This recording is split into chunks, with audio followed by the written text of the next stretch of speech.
Alright, hello everyone. I thought I'd do something different this time and show you guys what it looks like in a day in the life on a field trip at my school. This is me going to the train station, and this is me waiting for the train.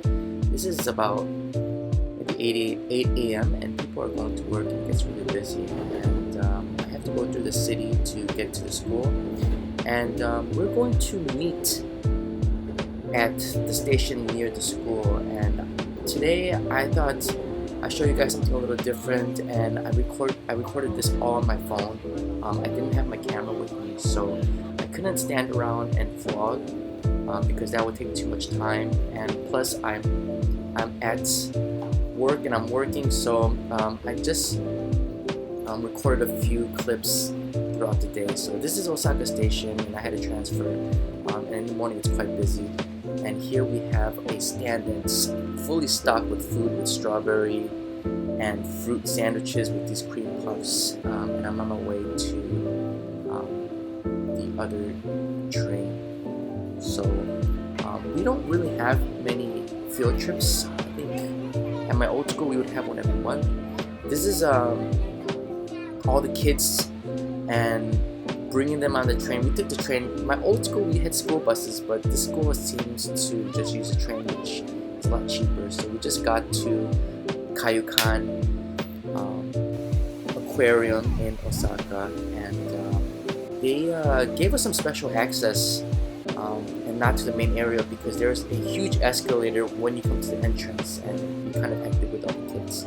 So we got in here, and straight away we just went right in. And there were because it's a weekday, they had other schools as well, and I think that's how they make money as well, because it's going to be really dead during the weekdays. So they're going to have a lot of other field trips happening, and they had a few animals. Here's this iguana here, and they had some meerkats, I believe, and it's pretty nice. I've been to many aquariums, and that's kind of like my thing. I love going to aquariums. I've been to this one before, a long time ago when I first got to Osaka. And right before you go in, there's, obviously you have all these tanks outside, not outside, but inside, and then it leads you into the main area. This aquarium has a huge main tank in the middle, and it just kind of spirals down from the top. You start from the top and it kind of spiral downwards all the way to the basement. And before that, there'll be tanks that are before when you get into the main area. So this is kind of right before the main area, and it's kind of like they just show you some animals before you get in. And this is the main tank, and they have two whale sharks. They're pretty small though. I've seen bigger whale sharks in other aquariums. I've been to the one in Atlanta, which has, I think it's the second largest tank in the world. I might be wrong, it might be the third or fourth now, because they keep building bigger ones. I think the largest one now may be in China or Singapore. But I went to Okinawa last year, and I really wanted to go, but because of the pandemic, I couldn't go. So maybe I can go next time. But that's something I really wanted to go to. I've been to the one in Kyoto, Osaka. I haven't been to the one in Kobe yet. I've been to one in Hiroshima, and recently I just went to the one in Fukuoka. So yeah, it's pretty interesting because they have this huge tank, which not a lot of places do, and you kind of just walk and look and just pretty much walk in a spiral downwards towards the basement. And they had some seals here. One thing that I don't like about this aquarium is it's just one huge tank, whereas other aquariums where everything is kind of underground. Whereas to other aquariums, you can kind of go above ground and see the animals, such as like seals or other above animals, maybe like penguins too. You can see them. You can see them here as well, but I forget which aquarium I've been to recently where it was kind of nice because you can kind of go above the water and see other types of animals. But the one unique thing about this aquarium is that it has this huge glass tank, and you can just walk around it, and you can pretty much go through this really fast. Whereas other aquariums, you're going to look at things and you have to walk around places. This is my favorite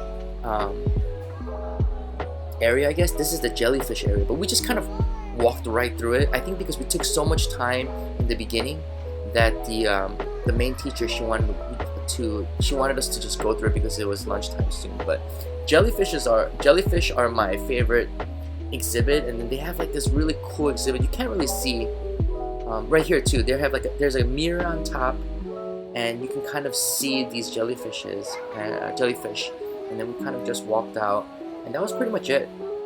A lot of the kids were already hungry to begin with because, you know, they're 4 and 5 years old, so even just taking the train to the aquarium was really tiring for them, and a lot of them were asking if it was lunchtime by the time we got there, and so they were all really tired.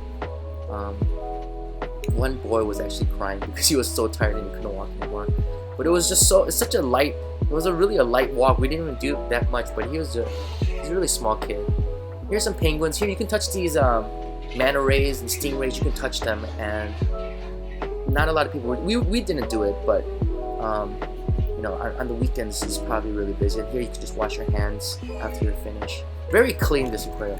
So afterwards we had lunch, and all these kids, they brought their own lunch. You know, this boy had just rice balls, but usually in Japan, the kids have really crazy looking, like here, the Pikachu, they have crazy cute lunch boxes. These were kind of overdone with because they're going on a field trip, and usually they have school lunch, but I remember in my other school, parents would go all out, and I think it kind of shows. It's kind of like I don't know. I'm just making this. Maybe I'm just making this up, but I think it's kind of like, this is how much I love you. Here's a rice ball that's shaped like Pikachu. But a lot of these kids had really cool looking lunchbox bentos. Mario, Princess, and then some just had regular lunch boxes, but it was really interesting to see all at one time. And then so we ate out here right underneath the aquarium, and you can see the shape of this whole building is just like a big square because it just kind of goes in a spiral downwards. And it was really windy actually, and I thought it was a really bad location to be eating. And then you can take a picture here at the Kaiyukan. They had a gift shop, really big one actually. They also even have their own little snack shop that sells ice cream.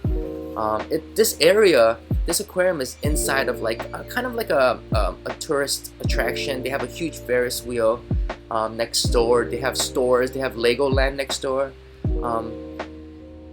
Here's a bird that we gave some bread to, and yeah. And then after we finished, I went home. I went to go meet my friend, and they had this guy that was a political party person, and weirdly, after I left this thing, there was a YouTube video, a commercial that was on my YouTube video with the same guy.